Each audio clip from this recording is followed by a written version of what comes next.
used hate, intimidation, fear, and over 12,000 lies as a way to distract from your failed policies and your broken promises. That was the voice of Kamala Harris, presidential candidate for 2020. Had the B, as we mentioned, she was in the building. We don't even know how she got in here under our noses. We don't even know why she hasn't been on our show as of We yet. don't know, Sway. We don't know. Come on now. I'm constantly bragging that I know this woman. You do. I know this You person. do. She gave me an award a long time in 2008. I received an award for the Changing the Odds program. That's right. And the service that people were doing in the community with the youth, and you handed me the award, and I was so floored by it, and I still have the award at my home in Oakland, at my grandmother's home, and I want to welcome you to the show, Kamala Harris, ladies and gentlemen. Welcome. So how you been? What's been up? I'm good. I'm good. You're good? Life is good, right? Yeah, you're tough. You know, born in Oakland. They no choice. You have no choice. But you remember that program. And that was over a decade ago. It was a program that we started that was about getting services and support to mostly young men and some young women who had been arrested, knowing that we need to change the odds and also recognize that, the failed war on drug, the failed criminal justice system was incarcerating too many of our young people, and we needed to give them the support. That's interesting because you get a lot of heat about your record, your prison record as Attorney General. And I just want to, since you just came in, I just jotted down some things. I wanted to ask you, do you feel like as a black woman in that position that there's been a double standard on your record? Here's the thing that just frankly drives me crazy about it. I became a prosecutor because I was born a black woman in America. Mm-hmm. There is not a black man I know, be he a relative or friend, who has not been the subject of some kind of racial profiling or excessive force. So when I went into that system, it was knowing that it needed to be reformed and deciding I was going to go on the inside to try and do it, in addition to all the work that was happening on the outside. So when you and I stood on that stage over 10 years ago, that was another of the many things that I did that were some of the first in the nation to say that we need to reform the system and do it by getting people out of the system. Mm-hmm. When I was creating those programs, Sway, when you and I were together, people were saying, what are you doing? You're supposed to be locking people up, not letting them out. People would say to me, what are you doing giving jobs to people who have been arrested? That other people need jobs. Mm-hmm. But I knew that we needed to reform the system. And look, I'm not so good at asking permission. Okay. So I decided I'd run it myself. Okay. And as running for president, it's about saying, I know this system from the inside out, and one of the reasons I'm running is to end America's system of mass incarceration, to require law enforcement to be held accountable and prosecuted, both police officers and prosecutors, when they are engaged in excessive force, when they are engaged in racial profiling and all of the things that we know happen in America. One of the reasons I am running is to say we need to de-incarcerate women, and we need to recognize that we have had family separation policies in the criminal justice system in America. Let's be honest about that. And deal with the fact that we have, for too long, a system that has been informed by racism and bias and needs to be reformed. But that's on top of the many other reasons that I'm running for president, which represent the fact that justice is on the ballot in 2020. In 2020. Kamala Harris is here, man. We're going to try to take as many calls. I know your campaign manager is looking at me crazy. I think what happens is people don't know that story. They don't hear all that kind of work. And in your position, you're going to end up with a record, ending up with that record that you have. Do you feel like you and your team have really taken full accountability for your prison record? Well, listen, here's the thing. Look at that debate stage. Okay.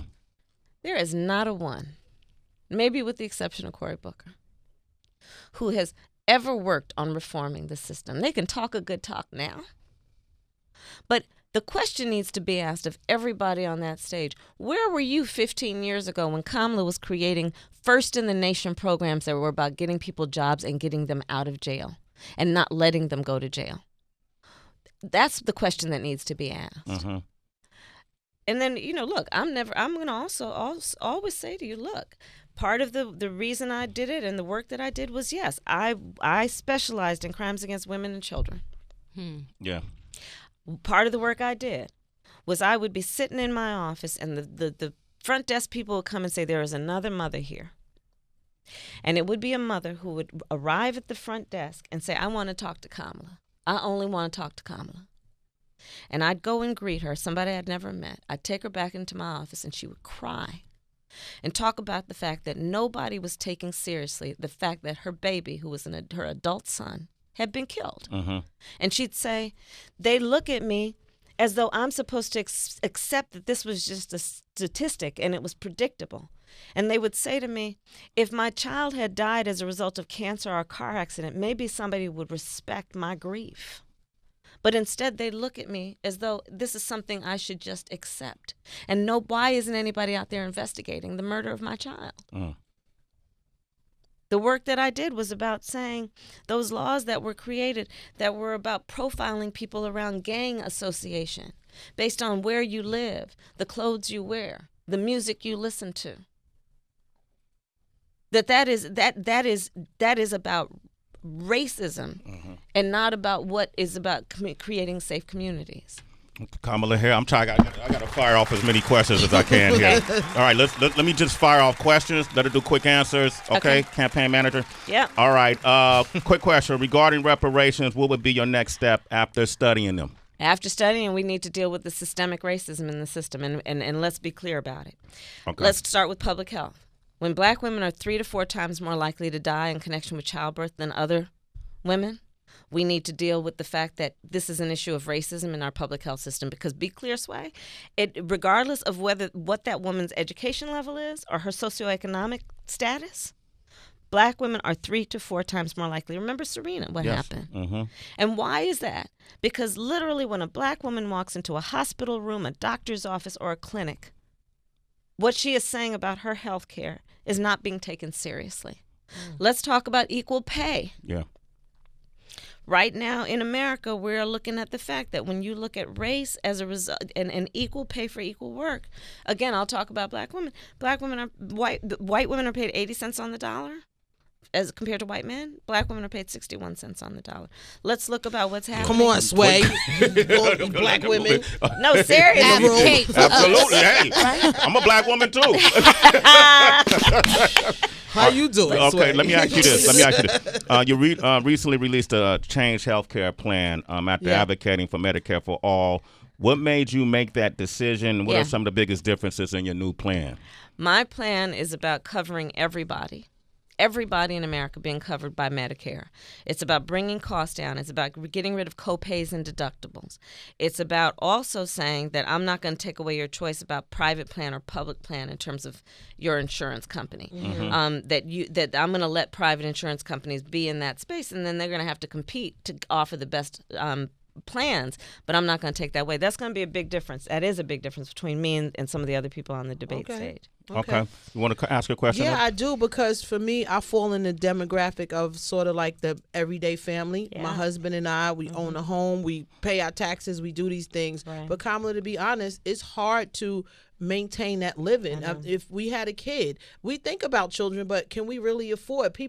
My friends tell me childcare is like $600 a week. Our taxes keep flying up. They talk about the uber rich and then no space for the poor. Right. What about the everyday family? Like, what about talk to us? That's right. I mean, honestly, that's one of the reasons I'm running. And, if you look on the debate stage, there's some people talking about, they've got a lot of grand gestures, but what are you doing for people who are sitting at their kitchen table at midnight when everybody else has gone to sleep, trying to figure out how you're going to get through the end of the month? So one, I'm offering what will be the biggest middle-class tax cut we've had in generations, specifically for families that make less than $100,000 a year.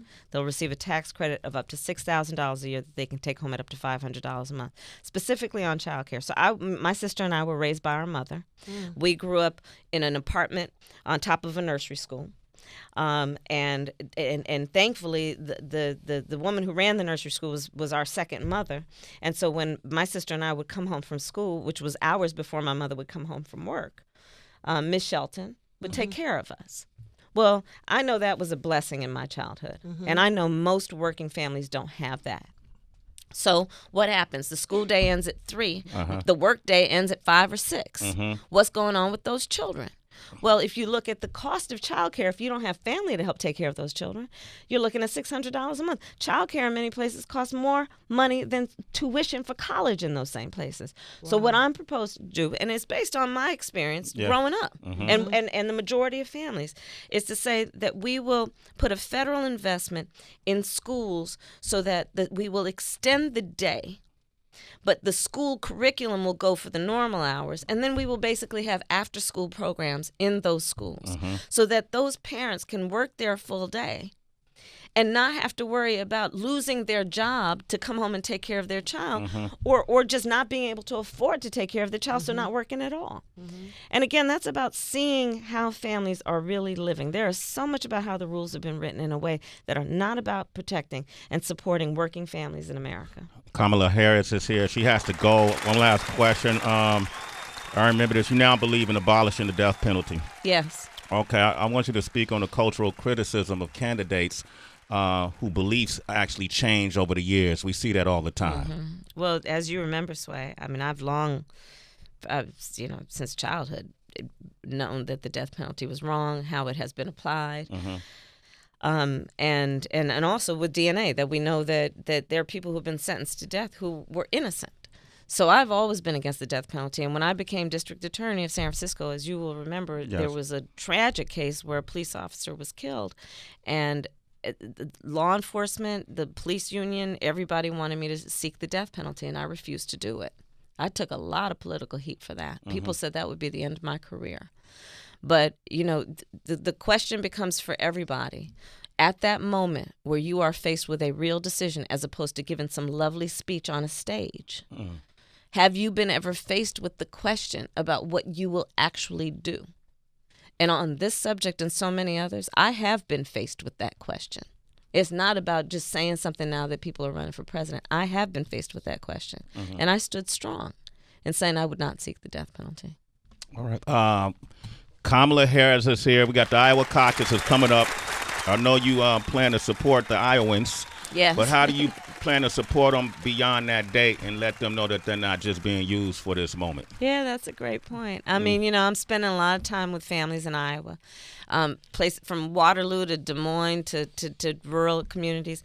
A lot of, I'll tell you, Sway, a specific thing, because it actually impacts our home state of California and all over the country, is the issue of broadband. Okay. So if people who do not have access to high-speed internet cannot function in America today. Because here's the thing.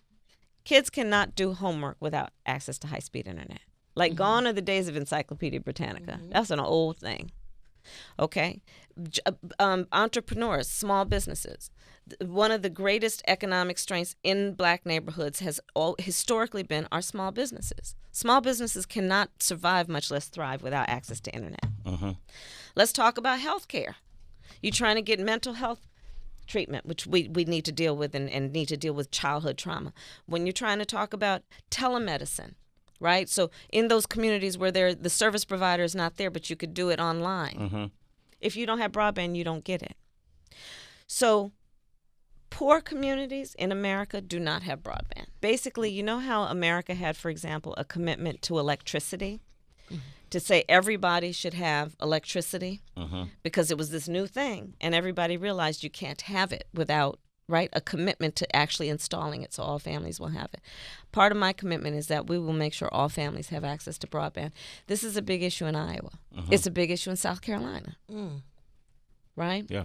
And it literally is one of those issues that seems like perhaps it's a small issue, but when you connect it to all the other big issues, it's literally like if you don't have access to a lifeline. And in this case, we're talking about high-speed internet. So that's one of my plans. Kamala Harris. I also have a whole focus on what we need to do about water infrastructure. Because I dealt with this even in California, where our babies are drinking toxic water. pipes that have eroded over time, not to mention, the lead that is present in those pipes, not to mention the asbestos in those walls, how our schools are deteriorating. So I have a whole, more time, Sway, next time more to time. talk about what we're when going is to do next around time, water. Kamala? When is next time? You got your campaign managers right there. When is next time? Look, he Iowa. wondered if he should switch careers. I want to put some of that money in the black community. Jesus. To Iowa. Yes, No, but let me tell you about my racial wealth gap plan. But we need to hear about that. Okay, how let me will just your tell you, presidency benefit we the have black to go, community? But let me just tell you. Okay. So here's the thing: that it is home ownership. Okay. Okay, quick history lesson. World War II. Hundreds and thousands of people went to fight that war, Americans. They were called the Greatest Generation. They came back, and the United States government said, we want to honor your service and build upon you the middle class of America. So we're going to invest federal dollars in helping you buy a home. Well, guess who was excluded? The black community? Black service members. Okay. So when there was a push for home ownership, right? Black families were excluded for the most part from that push. So then you're talking about a creation of a real disparity, right? Because those who got a bunch of help and those who got none. Then you look at the decades of redlining, when black families were excluded from owning homes in communities where the value of that home would increase. Then you look at the foreclosure crisis. California was devastated. Nevada was devastated. The whole country. Because the banks had targeted certain communities, including ours, with predatory lending practices and then foreclosed upon those homes. So people lost their homes. Entire communities were devastated.